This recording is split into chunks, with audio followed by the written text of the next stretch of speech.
Hello there. Welcome to Planet America. I'm John Barron. And I'm Licciardello. This week, the former head of the US Department of Health tells us why Robert Kennedy is unfit to hold that office. We're going to have all the latest on Trump's controversial cabinet picks, and we're going to find out what Joe Biden's doing before his presidency ends. But first... It should have come as no surprise that a president-elect who first came to office with no political or military experience would have a different approach to what qualifies somebody for a senior government job. It should also have come as even less of a surprise that the same president-elect, twice impeached, indicted on close to 100 counts, convicted of 34 felonies and found liable for sexual abuse, should not see scandals or even criminality as disqualifying. And yet, whilst elections like Senator Marco Rubio for Secretary of State were expected, others are raising eyebrows, including Trump's pick for national intelligence, former Congresswoman Tulsi Gabbard, RFK Jr. to lead Health and Human Services, Fox News host Pete Hegseth for Defense Secretary, and former Congressman Matt Gaetz for Attorney General. OK, let's start with Gaetz. The former Florida congressman resigned from the House rather abruptly last week, just after Trump tapped him to become the next Attorney General of the United States.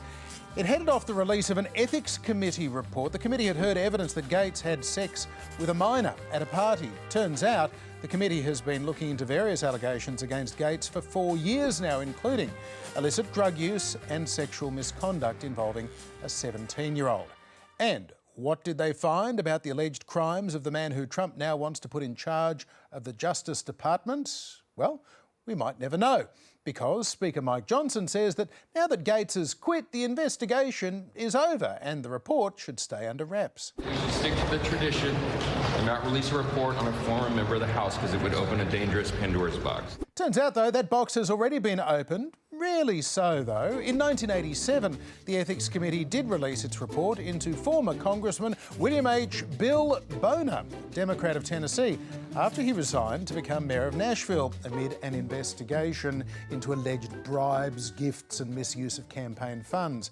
Like the Boner case, the Federal Justice Department also looked into the Gaetz matter and decided not to prosecute. But the Senate Judiciary Committee may have the final say in all of this. They're going to be holding hearings into Gaetz's confirmation, and Republican Senator John Cornyn of Texas sounds like he really wants to see that ethics report. Would you want to see that report, the House ethics report? Would you want to see it before voting on it? I don't want there to be any limitation at all on what the Senate can consider. But do you believe given you have enough votes, there'll be enough votes to get him confirmed? I mean, there's already been a couple of Republicans that have expressed reservations even before the courts come out. I would say it's premature to count votes, but a lot of questions.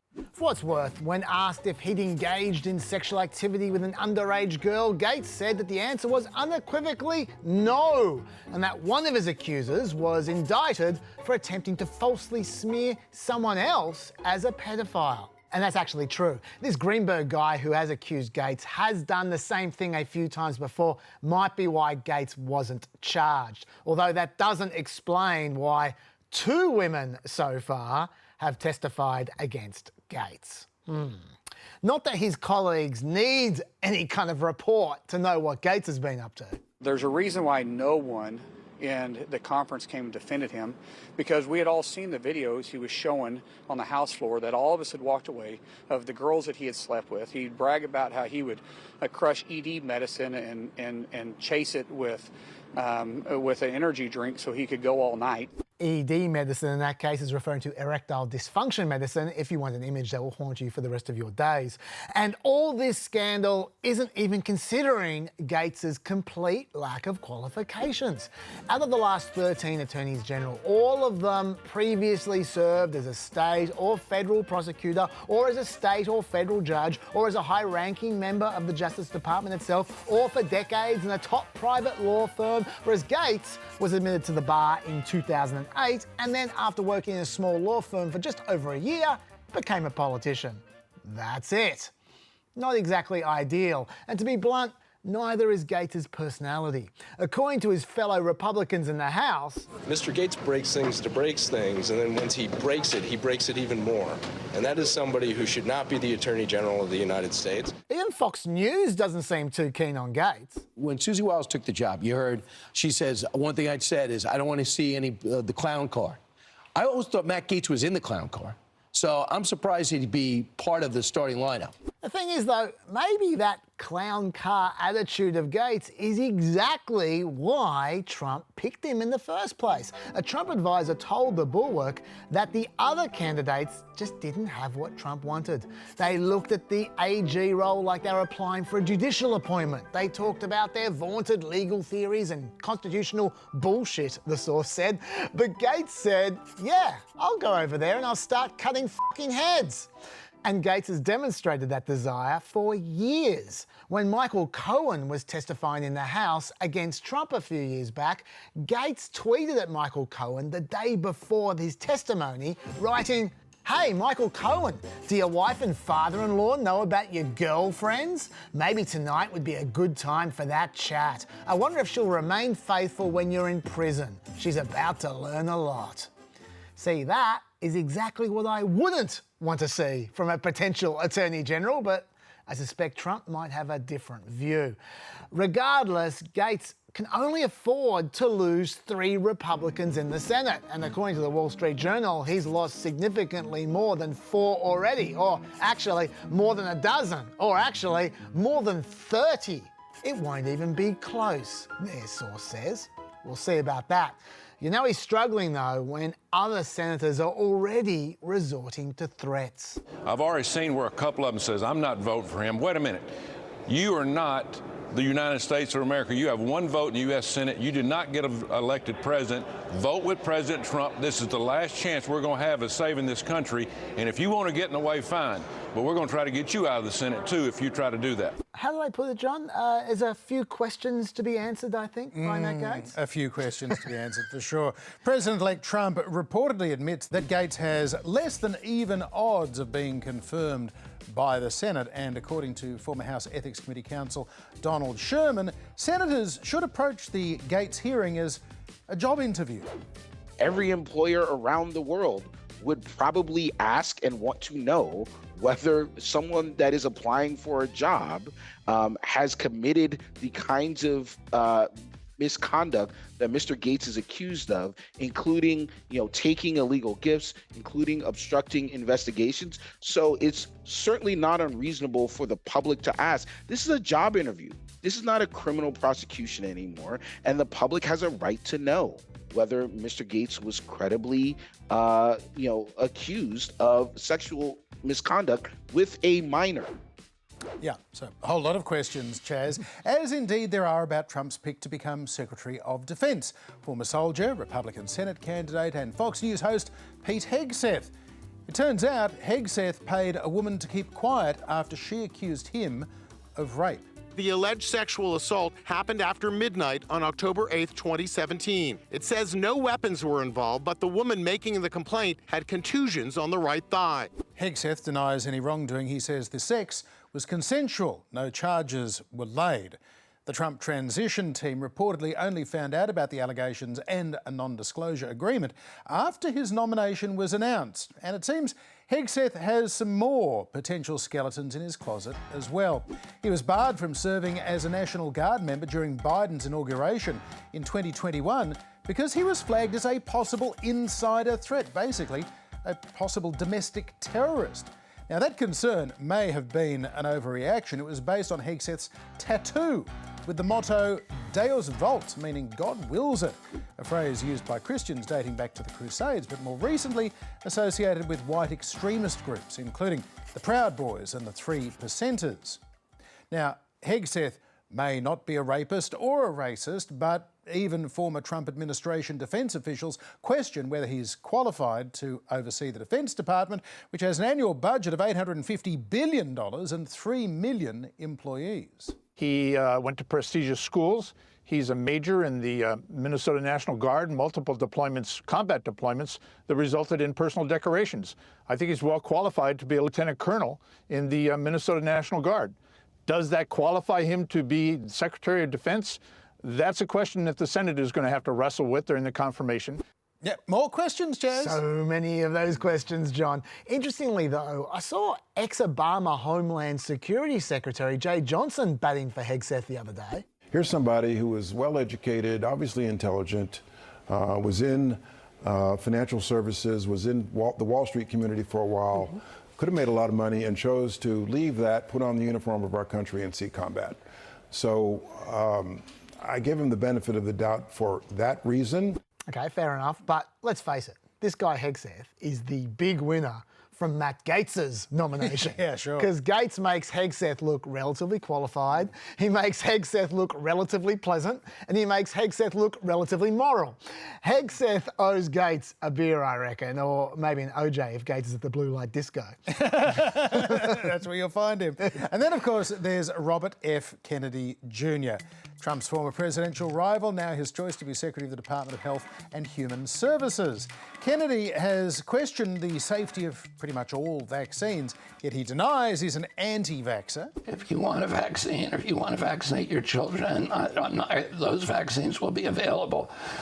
But I am going to tell the truth to Americans. And the problem with the measles vaccine is that it's a leaky vaccine. It doesn't provide sterilizing immunity. Experts, though, say that Kennedy's version of the truth is ill-informed. While leaky vaccines don't stop all infections from a virus, they prevent or reduce symptoms of the diseases that a virus causes. And they note that 2 childhood doses of the measles, mumps and rubella vaccine is 97% effective at preventing measles for life. But at least some Republican senators clearly share Kennedy's concerns. I absolutely appreciate Bobby Kennedy taking a hard look at the vaccines. There are some questions that had to be made.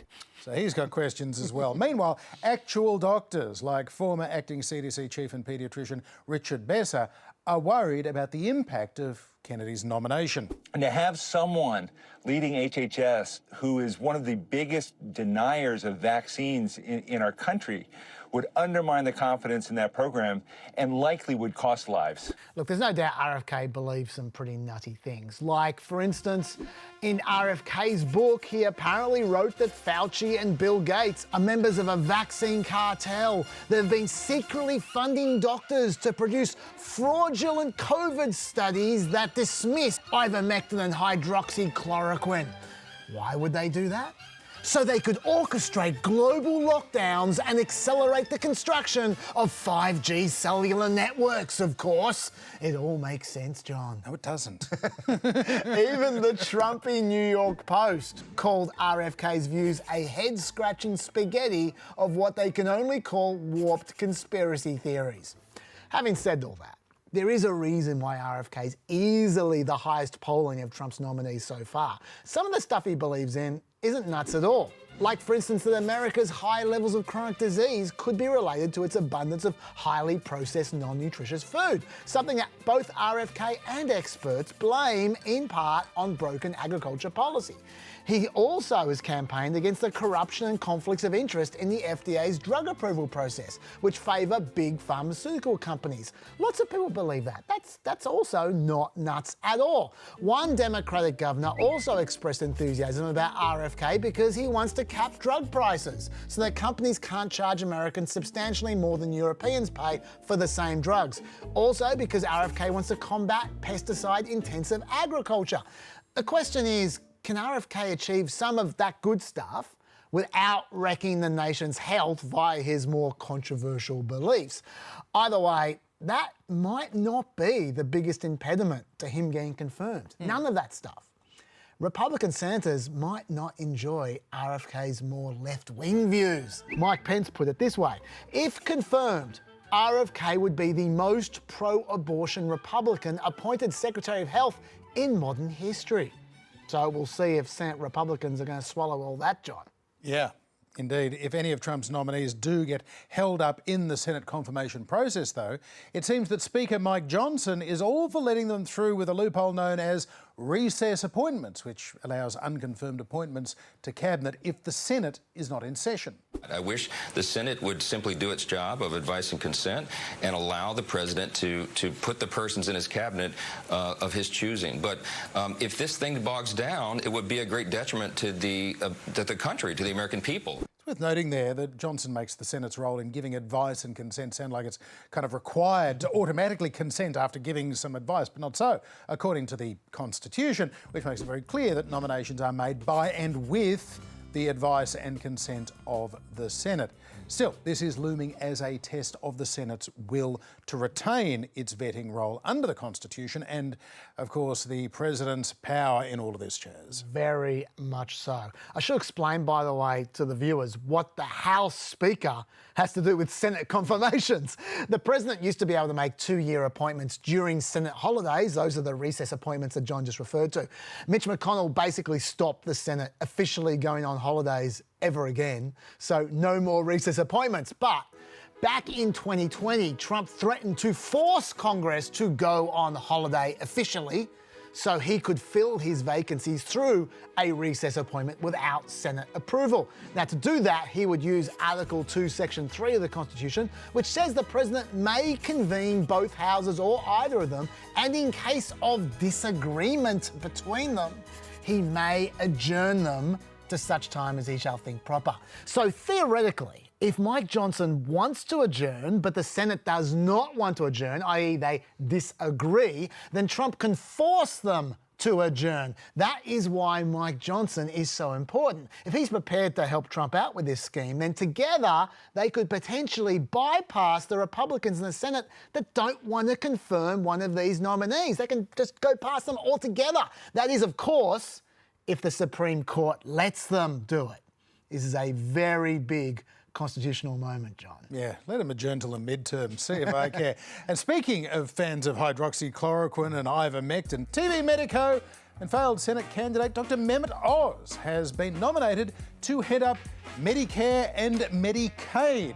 Let's see how that goes down as well. Now, our guest this week on Planet America is the former Health and Human Services Secretary, Kathleen Sebelius. She is also a former governor of the state of Kansas. She was appointed to head up the HHS by President Obama in 2009, overseeing the response to a major influenza outbreak and reforms, including the implementation of the Affordable Care Act, otherwise known as Obamacare.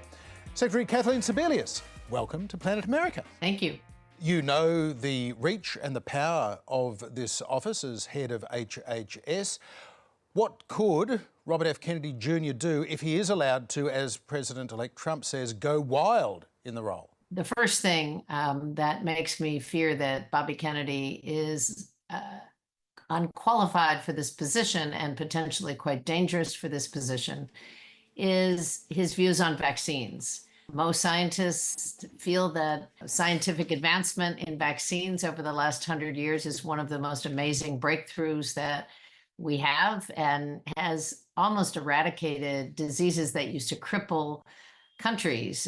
Polio and measles come to mind. Bobby Kennedy raises all kinds of issues that have been thoroughly debunked by scientific review about vaccines tied to autism, vaccines causing other illnesses. And what that does is, from the bully pulpit of the Secretary's office, is cast doubt, is raise concerns among parents who are trying to be good parents. They feel like somebody carrying the title of Secretary of Health and Human Services in the United States should actually know something about health and human services and follow his advice about not vaccinating their kids or not taking the appropriate precautions. And that puts all of us at risk. So he's spoken about his megaphone there, but in terms of what he could actually do, my understanding is that the National Vaccine Program Office monitored vaccine safety quite stringently while you were around, and then the Trump administration stopped that. So if RFK brought that back, would that bother you? It wouldn't bother me at all. I mean, as you say, we followed those guidelines. I think if we have a new vaccine, as we did with COVID, tracking it real time, making sure that if any red flags arise as people are being vaccinated, that you call attention to it, look at it very closely, and potentially even pull it off the market. We had a big vaccine campaign in the United States when Gerald Ford was president, and it was found that people began getting Guillain-Barré syndrome from the vaccine. The vaccine was quickly pulled off the market. So if there's an emergency, having a vaccine that has been tested is important, but also making sure that you continue to test and look at cases and take action swiftly with any new medication program. So, Madam Secretary, it sounds from what you're saying that the issue here isn't that Kennedy is always wrong, but that he lacks the judgment to know when he is raising sensible health and safety concerns and when they're simply not sensible. Well, I think that's a fair statement. Certainly some of his views on the United States getting tougher on food ingredients and going after our corporate interests who are overly influencing what people are eating. And so they are helping our population become more and more obese. Those kinds of issues, I think, are really important. A lot of what he's talking about, though, doesn't even rest within the jurisdiction of Health and Human Services. He says he wants to redo food stamps. That's in the Department of Agriculture. Take a new look at some of the processed foods. Again, the Department of Agriculture has a lot to do with that. So part of my concern is he really doesn't know or understand the agency that he has been nominated to lead, but also he is coming into that agency not with a question of who can I meet with, what do you do, how well do you do it, learning about the assets. He has predetermined conclusions, many of which are absolutely proven wrong over and over and over again, and yet he clings to theories which have been thoroughly debunked. That's pretty dangerous with someone who talks about firing 600 researchers from NIH on day one. Why? And what is it that they're doing that he finds offense with? Does he even know what they're doing? So some of his statements cause great alarm because he's convinced he knows what's best. He is not willing to look at alternative evidence. He's certainly not willing to follow the science. And every once in a while, you know, he might agree with a number of people on an issue, but some of his views are potentially quite damaging and potentially life-threatening for infants and children in this country. Now, Madam Secretary, RFK said that he wants the National Institutes of Health to focus for the next 8 years on researching cures for chronic disease, because he says that's what's killing Americans. What's your view on that? Well, there are lots of things killing Americans. No doubt obesity and obesity-related diseases is a significant health crisis in the United States, and it's getting worse and not better. So that's an accurate view. Unfortunately, he doesn't get to pick and choose when we pay attention to infectious diseases. And in fact, if you look at the news across the United States, we have outbreaks of avian flu for which there is no cure currently, for which there is no vaccine. It has already moved from poultry population to farm animals and now to farm workers. And it's just a matter of time. And I can guarantee it's not 8 years before we have some major outbreak. So my concern is I hope we're doing research on that potential vaccine right now. The National Institutes of Health has ongoing work on chronic disease, ongoing work on cancer, ongoing work on mental health, on addiction and recovery, and on obesity and chronic illness all at the same time. That's why they're different institutes and different scientists. I don't know which 600 he wants to fire, but I would hope that he doesn't get rid of any of them. Secretary Kathleen Sebelius, thank you for being with us on Planet America. Thank you. It's been 2 weeks since the presidential election and the world's richest man has become Trump's new sidekick, clinging like a limpet to his new boss in Mar-a-Lago. So what does Elon Musk want exactly, other than someone to solve his daddy issues, of course? Here is Melina Wicks with the briefing room. When Trump won the election, there was one guy he was keen to call out. Yeah, who did you say? Oh, let me tell you, we have a new star. A star is born, Elon. That was nice. Eventually, Musk was one of the biggest donors this year, giving over $133 million to Republicans, as well as the gift you can't measure, enthusiasm. As the owner of the world's biggest electric car company, it doesn't feel like his most natural ally would be this guy. On day one, I will terminate Crooked Joe's ridiculous electric vehicle mandate. They don't work in the cold and they don't go far. Other than that, I think they're wonderful. They cost too much. They're all made in China. Other than that, they're fantastic. What do you think of an electric car? Trump is almost as mean about electric cars as he is about Elon. But Tesla's share price surged after Trump won, making Musk $70 billion richer in a week. If Trump does scrap electric car incentives, it could actually benefit Tesla, because it's less dependent on subsidies than its competitors. Musk's businesses, which include SpaceX, an AI company, and the social media site formerly known as Twitter, interact with government a lot. They can be helped by subsidies and massive government contracts, like the $19 billion SpaceX has received since 2008. And they can be hindered by regulations and investigations that say it's not okay for driverless cars to hit people. So it makes sense that he's taking an interest in who's in charge. But Elon is not just asking what the government can do for him. He's asking what he can do for the government, with plans to cut $2 trillion in spending. Your money is being wasted, and the Department of Government Efficiency is going to fix that. Some are concerned that giving the world's richest man oversight of a bunch of government departments would mean he would get to regulate the people who are supposed to be regulating him. But the reality is the US government needs Elon as much as he needs them. Turns out he's very good at making rockets, with SpaceX single-handedly responsible for keeping the US ahead in the space race. And Musk's hard turn towards Trump seems political as much as it is financial.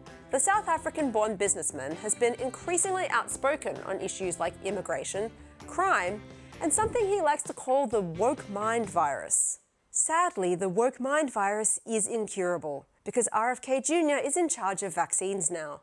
Giving $133 million to Trump might be the best investment Elon's ever made.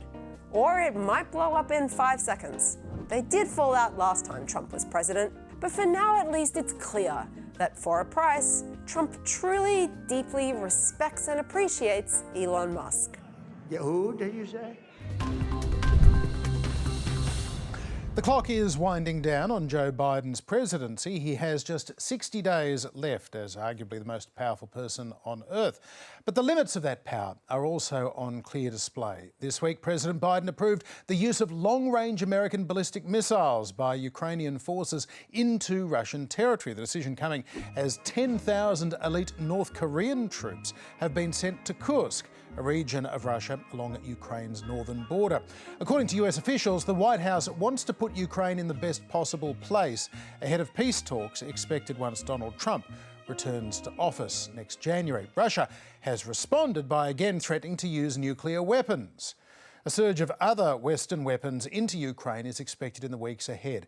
We'll have more on all of that on Friday's Fireside Chat. Our special guest will be former US Ambassador to Ukraine, William Taylor.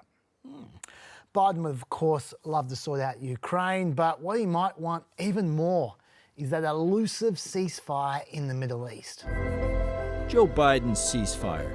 A brief timeline. What are the chances of a Gaza ceasefire? None. No possibility. Fighting in Gaza will halt for 4 days. And my hope is by next Monday, we'll have a ceasefire. Probably not by Monday, but I'm hopeful. Will there be a ceasefire by Ramadan? It's looking tough. It's a roadmap to an enduring ceasefire. That framework is now agreed on. But the bottom line is we have a chance now. We are closer than we've ever been. I don't want to jinx anything. And we're going to keep pushing to accelerate a ceasefire deal. Hope springs eternal. Hope springs eternal. Not over till it's over. You can see how this is shaping up, can't you? A ceasefire being declared in Trump's, first month or two, and Biden being very bitter towards Netanyahu from then on. Yeah, a bit like the Iranians releasing the hostages the minute that Jimmy Carter left office in 1981. But that is it for another trip to Planet America. It is our final program of 2024 next Wednesday night. And yes, we will be back in the new year to cover the second inauguration of President Trump and all that follows thereafter. And we're also going to be seeing you for a fireside chat on Friday night at 8 p.m. Eastern on ABC News iView and online. See you there. Bye-bye.